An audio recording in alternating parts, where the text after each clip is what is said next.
तो चलिए हम लोग जो है आज सिंपल पास्ट टेंस पढ़ेंगे, क्योंकि पिछले क्लास में जो है आप लोगों को प्रेजेंट टेंस टोटली कंप्लीट करवा दिए थे। Simple present tense, present continuous tense, present perfect tense, present perfect continuous tense. अगर आप क्लास नहीं किए हैं तो आप जाकर के इसको कर लीजिए, ठीक है, देख लीजिए एक बार वीडियो, ठीक है। और आज जो है हम लोग पास्ट स्टार्ट करेंगे। पास्ट में सबसे पहले सिंपल पास्ट टेंस पढ़ेंगे। सिंपल पास्ट टेंस का यूज कहाँ करते हैं? तो सिंपल पास्ट टेंस का यूज करते हैं किसके लिए? तो सर्टेन पास्ट एक्शन के लिए। किसके लिए? सर्टेन पास्ट एक्शन, यानी कि ऐसा एक्शन जो निश्चित समय पर पास्ट में हुआ हो, निश्चित समय। जैसे मैं आपसे कल मिला था, I met you yesterday, I met you yesterday. याद रखिएगा सर्टेन पास्ट एक्शन में हमेशा टाइम एक्सप्रेसिंग वर्ड जरूर आता है। क्या आता है? Time expressing word. क्या? टाइम एक्सप्रेसिंग वर्ड, ठीक है। टाइम एक्सप्रेसिंग वर्ड निश्चित रूप से आएगा किसमें? तो सर्टेन पास्ट एक्शन जब भी हम दर्शाएंगे हम लोग, तो ऐसी स्थिति में आपका टाइम एक्सप्रेशन एक्सप्रेसिंग, ठीक है। जैसे कि तुमने कल क्या बनाया था? व्हाट, तुमने कल क्या बनाया था? What did you cook yesterday? What did you cook yesterday? तुमने कल क्या बनाया था या पकाया था? तो हमको ध्यान देना है कि ऐसा एक्शन जो पास्ट में हुआ हो, ठीक है। दूसरी बात, सडन पास्ट एक्शन रहने के कारण इसमें टाइम एक्सप्रेसिंग वर्ड आएगा। दूसरी बात देखिए कि पास्ट हैबिचुअल, क्या बोले? Past habitual. अगर पास्ट में कोई आदत हो, ठीक है, तो उसके लिए भी हम क्या सिंपल पास्ट टेंस का ही यूज करते हैं। ऐसा स्टेटमेंट, ऐसा सेंटेंस जिसमें हम एक्सप्रेस करें पास्ट हैबिट को, किसमें? तो वो सिंपल पास्ट टेंस में जाएगा, ठीक है।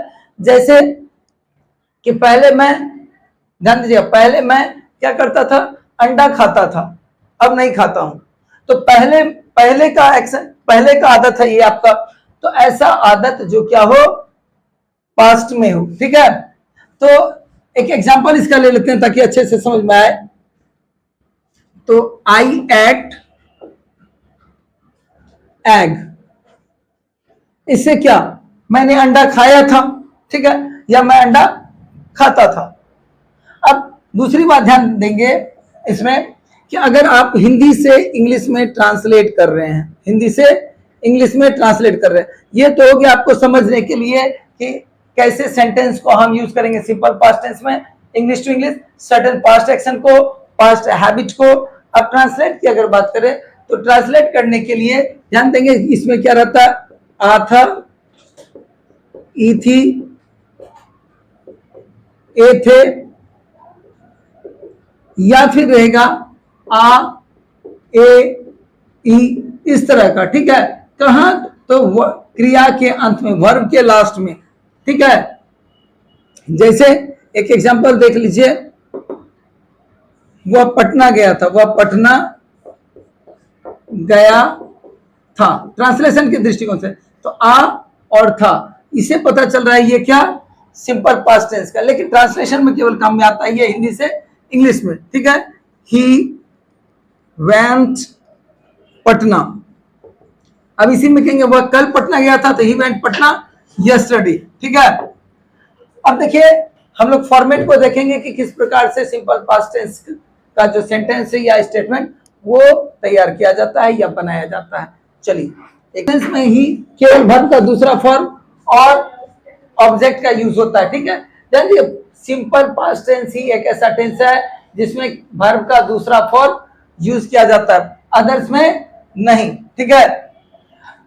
और अगर आप कहेंगे कि इसका अगर निगेटिव रहेगा तो निगेटिव में आपको वर्ब का दूसरा फॉर्म यूज नहीं होता है, वो भी किसमें? स्ट्रक्चर अफर्मेटिव में। किसमें? केवल और केवल अफर्मेटिव में, ठीक है। जब आप सेंटेंस को डिक्लेयर करते हैं, जैसे I ate rice and fish, I ate rice and fish, तो अब देखिए सब्जेक्ट और वर्ब का दूसरा फॉर्म, ये तो ऑब्जेक्ट हो गया कि क्या खाया था?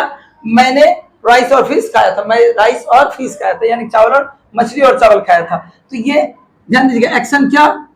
पास्ट में हुआ है, ठीक है। वर्ब का दूसरा फॉर्म केवल कब? जब आप डिक्लेयर कर रहे हैं। यही अगर निगेटिव में हमारा स्टेटमेंट रहेगा, किसमें रहेगा? निगेटिव में रहेगा, तो आपको क्या यूज करना है? तो याद कीजिए सिंपल प्रेजेंट टेंस में आप डू नॉट या डज नॉट का यूज करते थे, सिंपल पास्ट टेंस में आपका यूज होगा कौन सा, तो डिड का यूज होगा, डिड नॉट का subject plus did not plus V1 plus object. आपको ध्यान देना है इस बात पर कि आप बिल्कुल ऐसा नहीं करेंगे कि डिड का भी यूज कर लिए और वर्ब का दूसरा फॉर्म भी, क्योंकि सिंपल पास्ट टेंस के केवल अफर्मेटिव में ही, यानी कि जब आप डिक्लेयर करते हैं या पॉजिटिव सेंटेंस कहिए तभी वर्ब का दूसरा फॉर्म यूज होता है, निगेटिव या इंट्रोगेटिव में नहीं यूज होता है। Subject plus did not plus V1 plus object. जैसे एक एग्जांपल इसमें भी लेते हैं, मैं उसे नहीं जानता था, तो I didn't know him, I didn't know him, मैं उसे नहीं जानता था, आई डिडंट नो हिम। अब इसी में आते हैं इंट्रोगेटिव, कौन सा बोले, इंट्रोगेटिव के बारे में बता चुके हैं आपको। इंट्रोगेटिव आपको कितने, तो दो प्रकार का होता है, पहला होता है यस नो, दूसरा होता है WH। ऐसा क्वेश्चन जिसका आप यस नो में आंसर दे सकते हैं वो हो गया आपको यस नो क्वेश्चन, और अगर आप आंसर यस नो में नहीं दे सकते तब आप WH वर्ड का यूज करते हैं, ठीक है। तो इसका स्ट्रक्चर फॉर्मेट देखिए, आपको सबसे पहले जो हेल्पिंग वर्ब है डिड प्लस सब्जेक्ट प्लस अगर जरूरत पड़े तो नॉट का यूज करेंगे, यानी कि इंट्रोगेटिव निगेटिव के साथ आप नॉट यूज करेंगे, या शुरू में ही आप यहाँ पे डिडंट का यूज कर सकते हैं इंट्रोगेटिव निगेटिव में, प्लस V1 प्लस ऑब्जेक्ट और इंट्रोगेटिव मार्क। एक एग्जांपल ले लेते हैं, did you cook food, did you cook food, क्या आपने खाना पकाया था, क्या आपने खाना पकाया था। तो आप इसका आंसर दे सकते हैं कैसे, यस और नो में आंसर दे सकते हैं, ठीक है।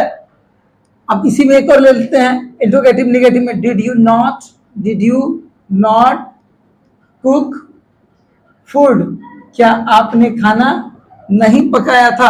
आप यहाँ पे शुरुआत में भी डिडंट यू कुक फूड भी कर सकते हैं, क्योंकि शॉर्ट फॉर्म में अगर यूज करेंगे तो फिर यहाँ नॉट का नहीं, लेकिन याद रखना है इंट्रोगेटिव निगेटिव में हम यूज करेंगे, ठीक है, नॉट का अदरवाइज, इसलिए इसको क्या सेपरेट करके लिखे हैं कि नॉट का यूज होगा तो करेंगे अदरवाइज नहीं करेंगे। लास्ट एक लेकर चलते हैं WH वर्ड, इसी में, ठीक है।